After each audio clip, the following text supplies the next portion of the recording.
Sign for middle-class families, wages are on the rise again. Our investments in American manufacturing have helped fuel its best stretch of job growth also since the 1990s. America is now the #1 producer of oil, the #1 producer of natural gas. We're saving drivers about 70 cents a gallon at the pump over last Christmas.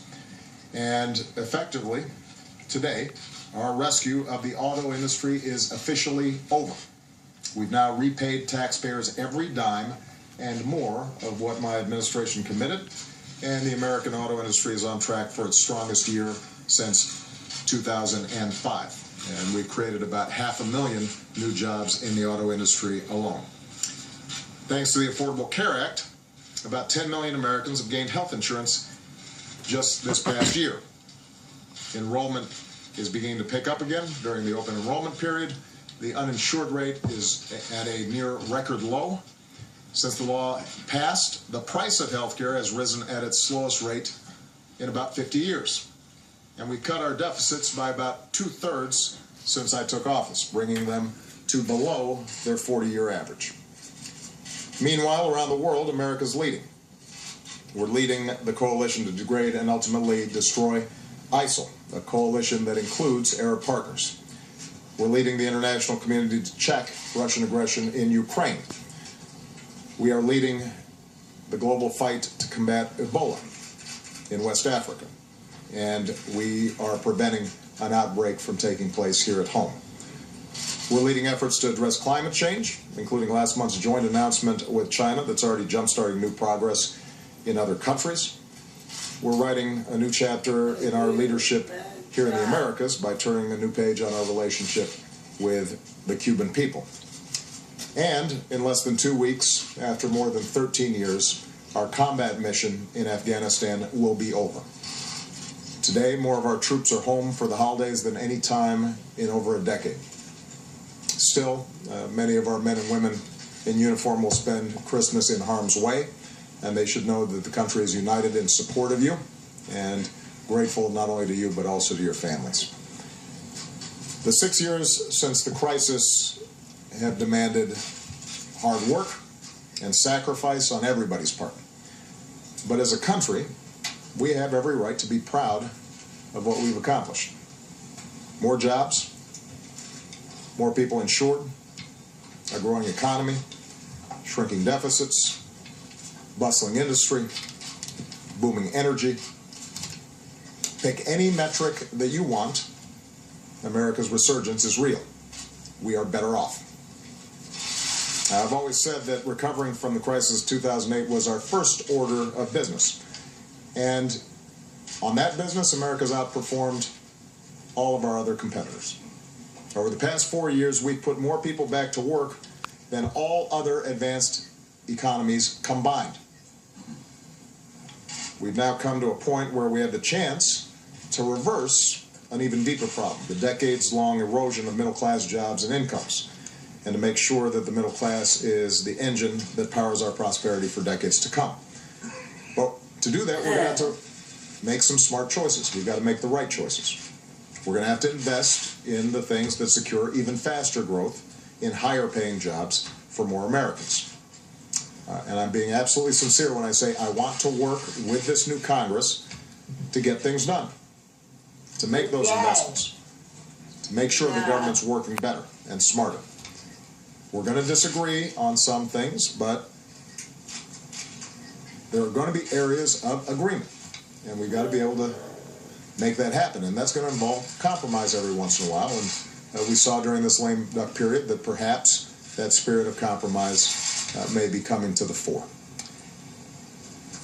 In terms of my own job, I'm energized, I'm excited about the prospects for the next couple of years, and I'm certainly not going to be stopping for a minute in the effort to make life better for ordinary Americans.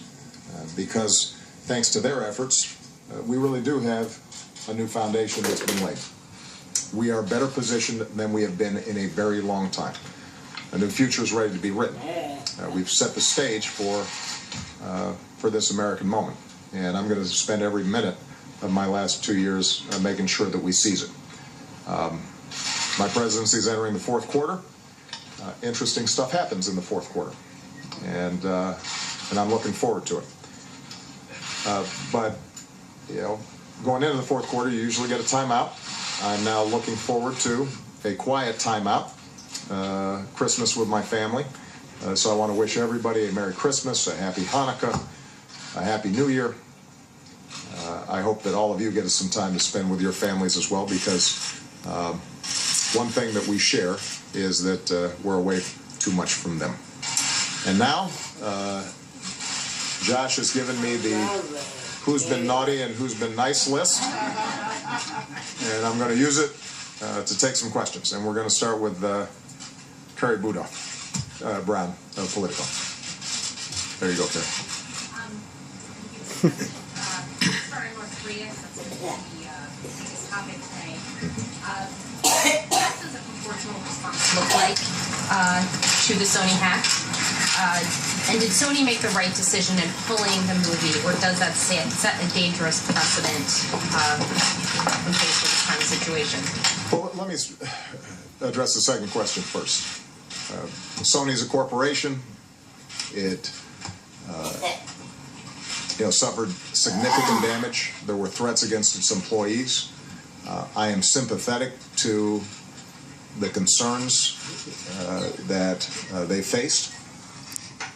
Having said all that, yes, I think they made a mistake.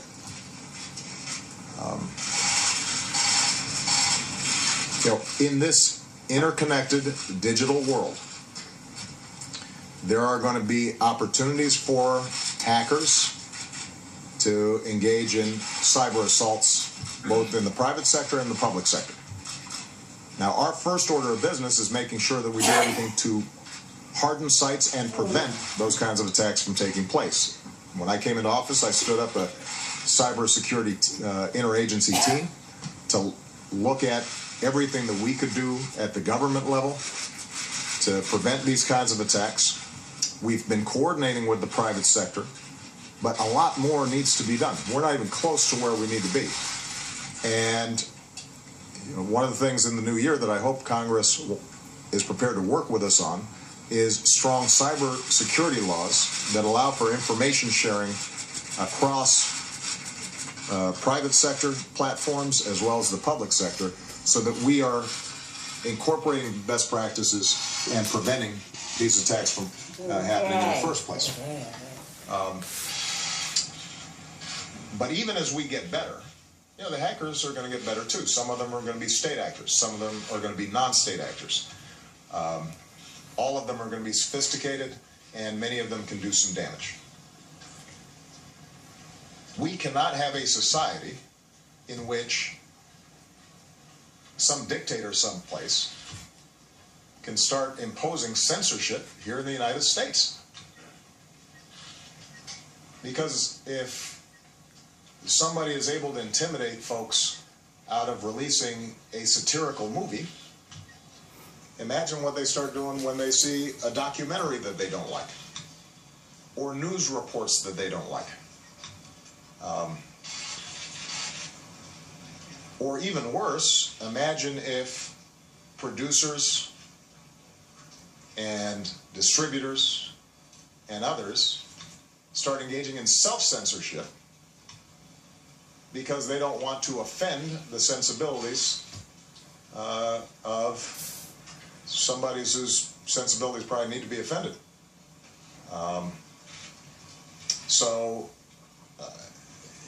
That's not who we are. That's not what America's about. Again, I'm sympathetic that Sony, as a private company, was worried about liabilities and this and that and the other. I wish they'd spoken to me first. I would have told them, do not get into a pattern in which you're intimidated by these kinds of criminal attacks. Imagine if, instead of it being a cyber threat, somebody had broken into their offices and destroyed a bunch of computers and stolen disks. And is that what it takes for suddenly you to pull the plug on something. We'll engage with not just the film industry, but the news industry and the private sector around these issues. We already have. We will continue to do so. But I think all of us have to anticipate occasionally there are going to be breaches like this. They're going to be costly. They're going to be serious. We take them with the utmost seriousness. But we can't start changing our patterns of behavior any more than we stop going to a football game because there might be the possibility of a terrorist attack. Any more than Boston didn't run its marathon this year because of the possibility that somebody might try to cause harm. Let's not get into that way of doing business. Responsibility to this attack, and so would you consider taking some sort of symbolic step like watching the movie yourself or doing some sort of screening here? I've got a long list of movies I'm going to be watching. I never release my full movie list. But let's talk of the specifics of what we now know. The FBI announced today that, and we can confirm that North Korea engaged in this attack. I think it says something interesting about North Korea that they decided to have the state mount an all-out assault on a movie studio because of a satirical movie starring Seth Rogen and James Franco. I love Seth, and I love James. But the notion that was a threat to them, I think, gives you some sense of the kind of regime we're talking about here. They caused a lot of damage, and we will respond. We will respond proportionally, and we'll respond in a place and time and manner that we choose. It's not something that I will announce here today at a press conference. More broadly, though, this points to the need for us to work with the international community to start setting up some very clear rules of the road in terms of how the internet and cyber operates. Right now, it's